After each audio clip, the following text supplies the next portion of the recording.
দেখো খইগুলো আমার খই থেকে ধানগুলো পুরো চেলে নিয়েছি এই চালনি দিয়ে।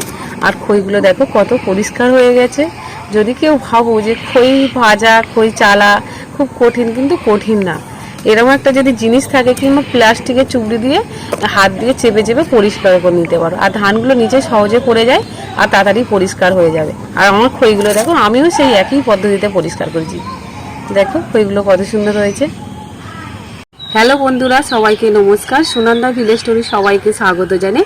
আবার আজকে নতুন একটা রান্না, মানে ভাজা। ধান থেকে মুড়ি খেয়েছেন, ধান থেকে চিচিড়ে হয়, ধান থেকে অনেক কিছুই হয় ভাজা জিনিস। আমি আজকে পুরো ধান কড়াই দিয়ে এমন রেসিপি যেটা খই আপনারা সবাই জানেন, সেইটা আজকে শেয়ার করব ভেজে। আর আমাদের এখানে এই ধানটা বেশি হয়, আমাদের নিচু এলাকায় জলে ভরে যায়। আর এই ধানটাকে আমরা পান্নাই ধান বলি। আর এটাকে আমি আজকে ভেজে আপনাদেরকে দেখাবো, প্রথম থেকে শেষ পর্যন্ত ভিডিওটা দেখবে। দেখো খই ভাজার জন্য নিয়ে নিয়েছি লাল বালি, যেটাকে আমরা ঘর বানাই, পাকা ঘরের ক্ষেত্রে এই লাল বালিটা আমরা এনে থাকি। আর সেই লাল বালি দিয়ে আজকে খই বানাবো। বালি হলে কি হয়, একটু বালিটা বেশি গরম ভাবটা বেশি থাকে, তার জন্য বালিটায় আমি খই বলো মুড়ি বলো সব কিছু ভালোভাবেই ভাজা যায়।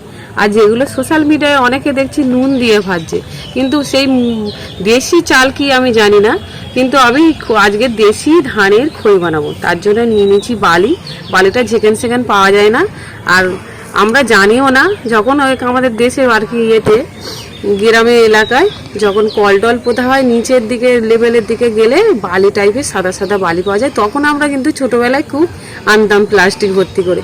আর তখনকার নিয়মে খুব মুড়ি ভাজা খই ভাজা এগুলো চলছিল। এখন তো ওসব নেই, তার জন্য আমি আর খোঁজাখুঁজি করিনি, দেখতেও পাইনি সামনের দিকে।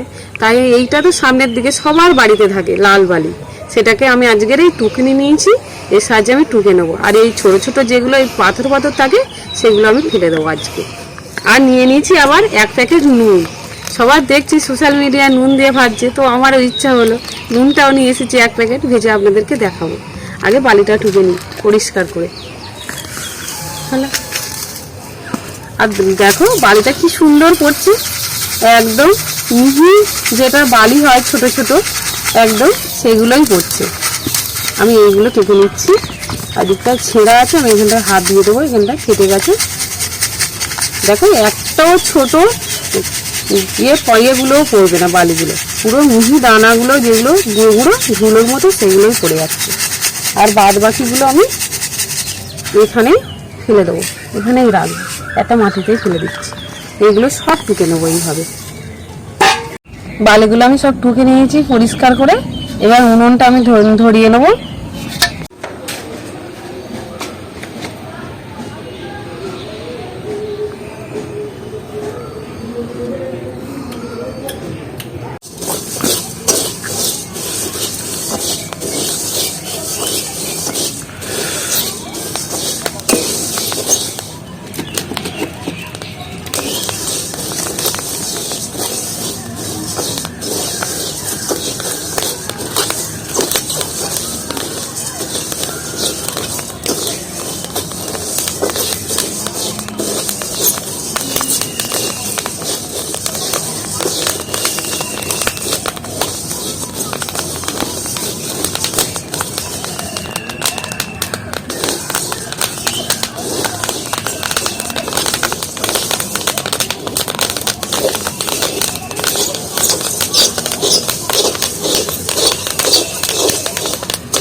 আগে যখন আমার মারা খই ভাজতো পুরো কড়া ভর্তি হয়ে যেত, আর চারিদিকে যখন ছড়িয়ে পড়তো তখন একটা একটা করে গালে দিতাম, খুব ভালো লাগতো গরম গরম খই। আর সেইভাবেও আমি দিয়েছি, ভর্তি করে দিয়েছি।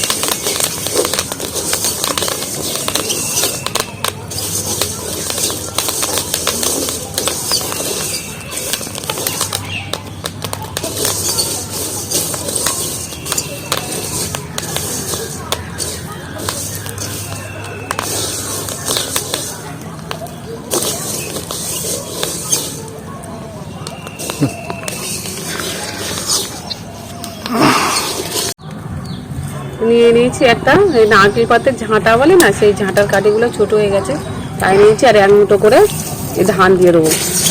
আর নাচতে থাকবে এরকম।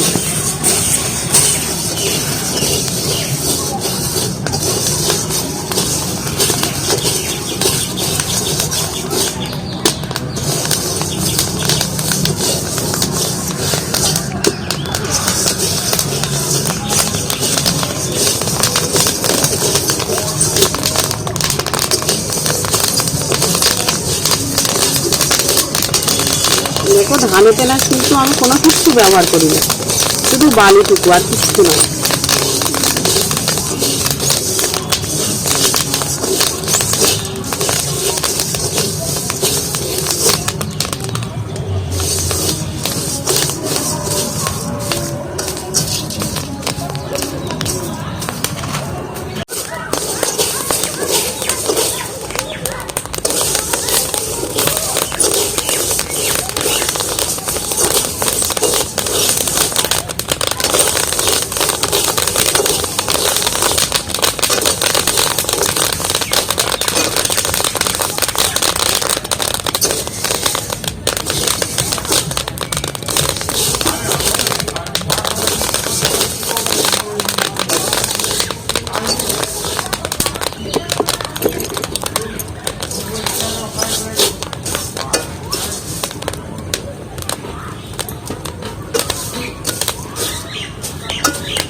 ভালো সাদা সাদা